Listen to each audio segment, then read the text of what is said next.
विसर्जित होता है और भगवान विष्णु के द्वारा पालित होता है और भगवान शंकर के द्वारा संहार को प्राप्त होता है। जन्मेजय जी ने एक प्रश्न किया, प्रकृति का रूप क्या है? प्रकृति की परिभाषा करते हुए व्यास जी ने कहा, प्रकृष्टेन, प्र और कृति। प्रकृति का अर्थ है जो सब का कारण है। प्रकर्षेण, प्रकृष्ट रूप में जो सब का कारण है। सब का कारण कौन है? श्वेताश्वतर उपनिषद में किम कारणम ब्रह्म कुतस्म जाता जीवाम केनो क्वच संप्रतिष्ठा अधिष्ठिता केन सुखे तरेषु वर्तामहे ब्रह्मविदो व्यवस्था। एक प्रश्न किया गया है, जिस प्रश्न का समानांतर प्रश्न और समाधान दोनों ही देवी भागवत में है। प्रश्न है, किम कारणम, इस जगत का कारण कौन है? काल है, स्वभाव है, क्या है? किम कारणम ब्रह्म, क्या इसका कारण ब्रह्म है? प्रश्न, कुतस्म जाता, हम सब कहाँ से जन्मे? जीवाम केनो, किससे हम सब लोग जी रहे हैं? क्वच संप्रतिष्ठा, और हमारी प्रतिष्ठा किस में है? हमारा आधार क्या है? सुख और दुख में कौन है अध्यक्ष जो हमें नियोजित किए हुए है? वर्तामहे, किसकी व्यवस्था में हम सब नियंत्रित होकर, शासित होकर अपने आप में संयुक्त किए गए हैं? कौन है वह? इस संबंध में कहा, जब ऋषियों ने ध्यान किया, ते ध्यान योगा नुगता अपश्यन, ध्यान में, समाधि में उन्होंने देखा, प्रयोग में उन्होंने मंथन करके पाया, देवात्म शक्तिम स्वगुणैर निगूढ़ाम, कोई देव शक्ति है, कोई आत्म शक्ति है। इस संपूर्ण जगत की प्रतिष्ठा में कोई अदृष्ट शक्ति है, जिस अदृष्ट शक्ति की व्यवस्था में हम सब जी रहे हैं और जीने के साथ हमारी जीवन के साथ चलती हुई मृत्यु की व्यवस्था, जीवन और मृत्यु के बीच में चलता हुआ जीवन। प्रश्न किया कि जीवन के साथ जो अलग अलग योनियों का निरूपण किया है, अलग अलग शरीरों का निरूपण किया है, इसकी क्या आवश्यकता थी? थोड़ी देर के लिए हमें ऐसा लगता है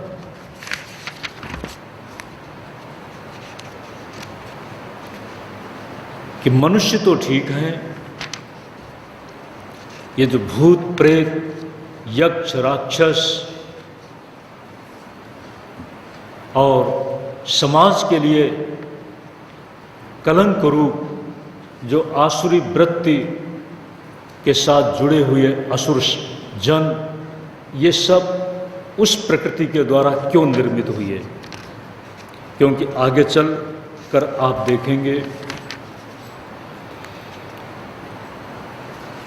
उत्तर देते हैं, हमारी जीवन व्यवस्था सापेक्ष है। एक बगीचा, जिस बगीचे में हम पाते हैं, एक तरफ सुंदर स्वादिष्ट फलों की कुछ वृक्षों में व्यवस्था, आम आप सबने खाया है, देखा है। आम के साथ साथ नींबू भी है, नींबू के साथ साथ अलग अलग तरह के फल हैं। अलग अलग फलों की अपनी एक स्वाद की व्यवस्था है। कहा ये सब जो विभिन्नता है, ये विभिन्नता क्यों? प्रकृति अगर एकांगी होती, प्रकृति अगर एक रूपा होती, कहते हैं ये संभव नहीं था। उस प्रकृति के भी उसको अजा के रूप में बताया, लोहित शुक्ल कृष्ण वर्णात्मिका उस अजा को बताया, उस माया को बताया। तीनों गुणों की व्यवस्था के साथ त्रिगुणात्मक गुणों की व्यवहारिक सत्ता हम जब प्राणियों के स्वभाव में देखते हैं, व्यवहार में देखते हैं, तो ये एक सहजता है। लेकिन इस सहजता के साथ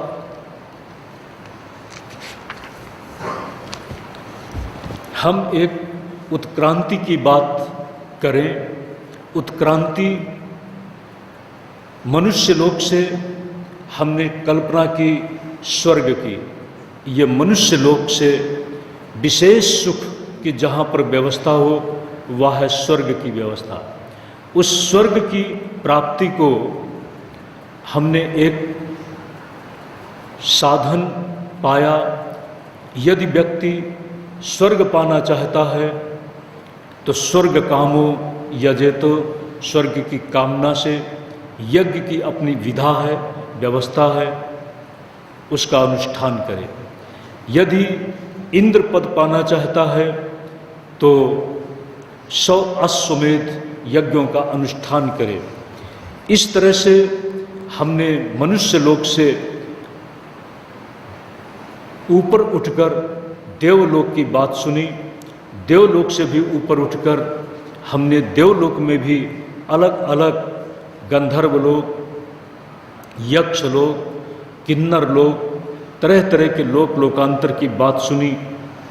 ये जो परिकल्पना है, इस परिकल्पना के पीछे, इस सोच के पीछे शौनकादि ऋषियों ने कहा, सूत जी ये जो लोक लोकांतर की कल्पना, देवलोक की कल्पना और नर्कलोक की कल्पना, इसकी व्यवस्था क्यों? हम इस व्यवस्था से अपने आप को कहाँ ले जा सकते हैं? इस व्यवस्था से आत्म मंथन करके हम अपने आप को एक आदर्श की भूमि में रखते हुए आत्मनिरीक्षण के साथ चला सकें, उस संभावना से अपने आप को हम बचा सकें जो हमारे जीवन में नर्क की व्यवस्था को आकार देने में, नर्क की व्यवस्था में ले जाने में कारण हो। इस सोच के साथ आपने देखा है जन्मेजय जी जिस समय सुना कि मेरे पिता को सर्प ने डसा, सर्प ने जब डसा तो किसी की अकाल मृत्यु हो, तो अकाल मृत्यु से क्या होता है? अगर सद्भाव के साथ सहज मृत्यु हो तो व्यक्ति की चेतना कहाँ जाती है, आत्मा कहाँ जाती है? यदि कर्म भ्रष्ट हो गया, कर्म भ्रष्ट व्यक्तित्व का उदाहरण है धुंधुकारी। धुंधुकारी प्रेत योनि में चला जाता है। प्रेत योनि भी अपने आप में एक निश्चित व्यवस्था है। आज भी हम सब ग्राम्य जीवन में, गांव में भूत प्रेत की बाधा को देखते हैं। भूत प्रेतों की भी अपनी सत्यता होती है। उस बाधा से बचने के लिए गया आदि तीर्थों में श्राद्ध कर्म उपाय के रूप में बताया गया। प्रेत योनि में पड़े हुए व्यक्ति को मुक्ति कैसे मिल सकती है, इसी संदर्भ में श्रीमद् भागवत कथा के अनुष्ठान की बात की गई। दुर्गा सप्तशती में जब फल विशेष पर चर्चा हुई तो जहाँ पर दुर्गा सप्तशती का पाठ होता है वहाँ पर भूत प्रेत बाधा अपने आप विनष्ट हो जाती है, ये बताया। तो जब भूत प्रेत आदि की हम बात सुनते हैं तो नरक की बात, स्वर्ग की बात हमारी दृष्टि में नहीं है, किंतु इसके लिए शब्द ही प्रमाण है। प्रमाण की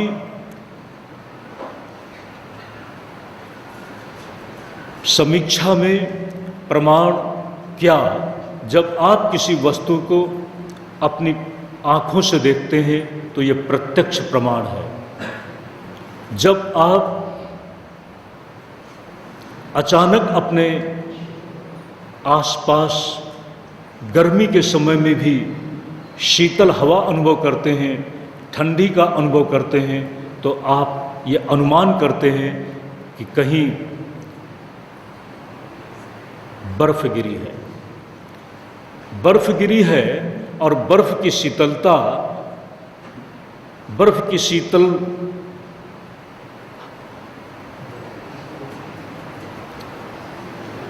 शीतल हवाएं, बर्फ की शीतलता से जुड़ी हुई शीतल हवाएं हमारे आसपास बर्फ का अनुमान कराती हैं। जब आप किसी व्यक्ति की रचना के संबंध में देखते हैं,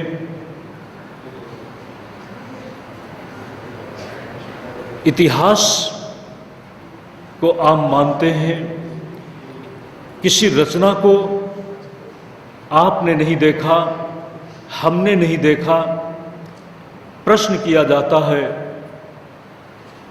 कि जब हमने और आपने नहीं देखा लेकिन फिर भी हम मानते हैं। जैसे उदाहरण,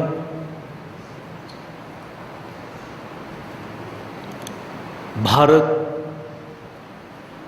अपने आप में दुनिया के कुछ आश्चर्यों में किसी विशेष नमूने को भी रखता है, वह है ताजमहल। ताजमहल किसके द्वारा बनवाया गया आप सभी जानते हैं। यदि ताजमहल को बनवाने वाला कौन, ये प्रश्न किया जाता है, किसी ने कहा अकबर ने बनवाया, किसी ने कहा औरंगजेब ने बनवाया, नहीं।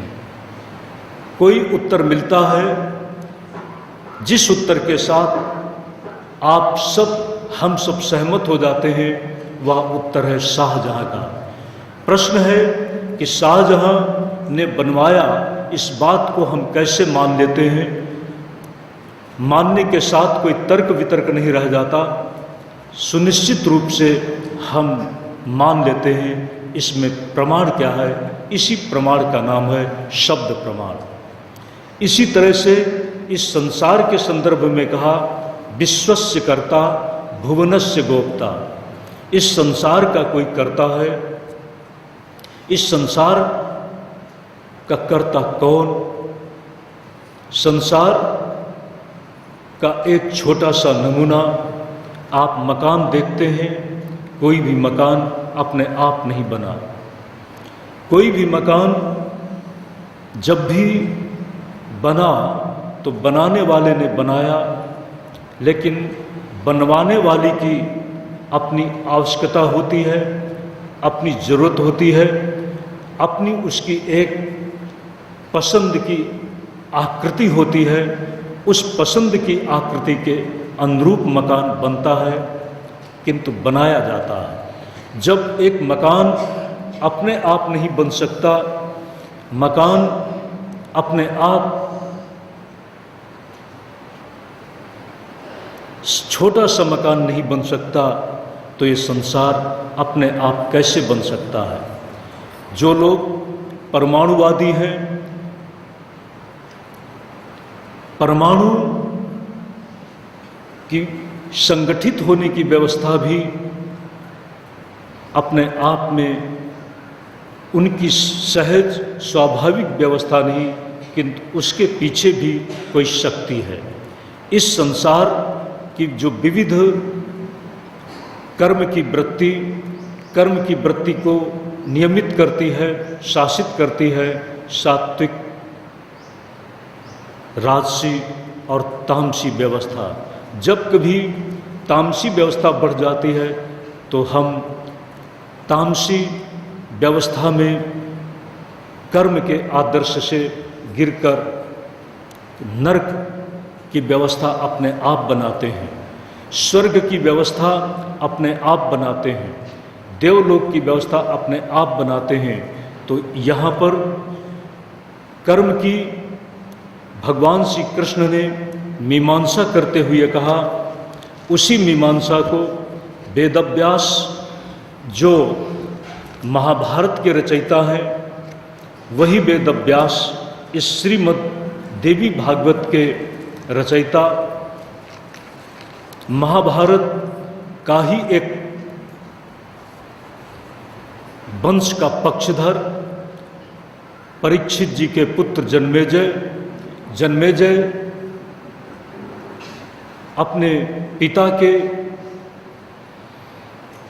साथ तक्षक के द्वारा पिता को बचाने के लिए एक मंत्रविद कश्यप आ रहा था, और मंत्र विद्या में वह इतना कुशल था कि उसे विश्वास था कि हम परीक्षित को बचा लेंगे। लेकिन रास्ते में ही तक्षक छद्म रूप लेकर तक्षक छद्म रूप से कश्यप को रोका, तुम कहाँ जा रहे हो?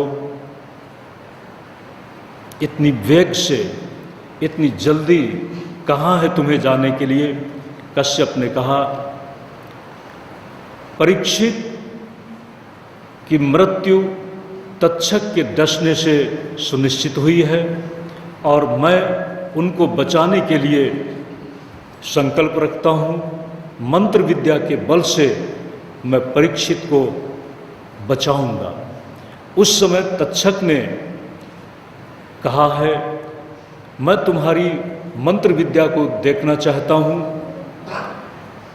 मंत्र विद्या से तुम परीक्षित को बचा सकोगे, ये कैसे संभव हो सकता है? उस मंत्रविद कश्यप ने कहा,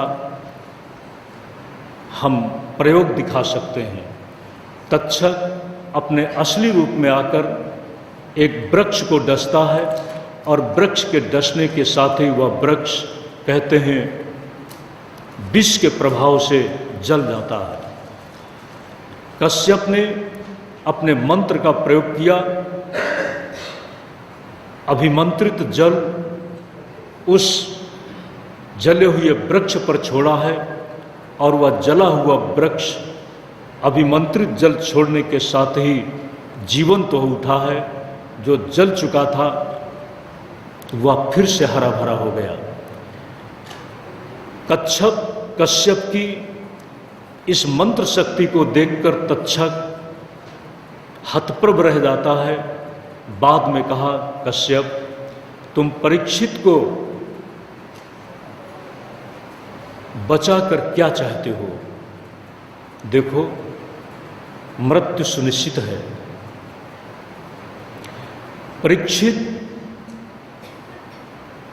के जन्म के साथ ही उनकी मृत्यु का रूप निश्चित हो गया था, और उनकी मृत्यु में सर्प ही कारण नहीं है, सर्प तो निमित्त है। ब्राह्मण के द्वारा जो मिला हुआ शाप है, ब्रह्म वाक्य की सत्यता हो और तक्षक के द्वारा, सर्प दंश के द्वारा जो परीक्षित की मृत्यु की निश्चित व्यवस्था है, उस व्यवस्था का अपलाप न हो, इसलिए कश्यप तुम अपना संकल्प छोड़ दो और तुम धन के लिए जा रहे हो, मैं तुम्हें पर्याप्त धन देता हूँ। इस प्रकार तक्षक ने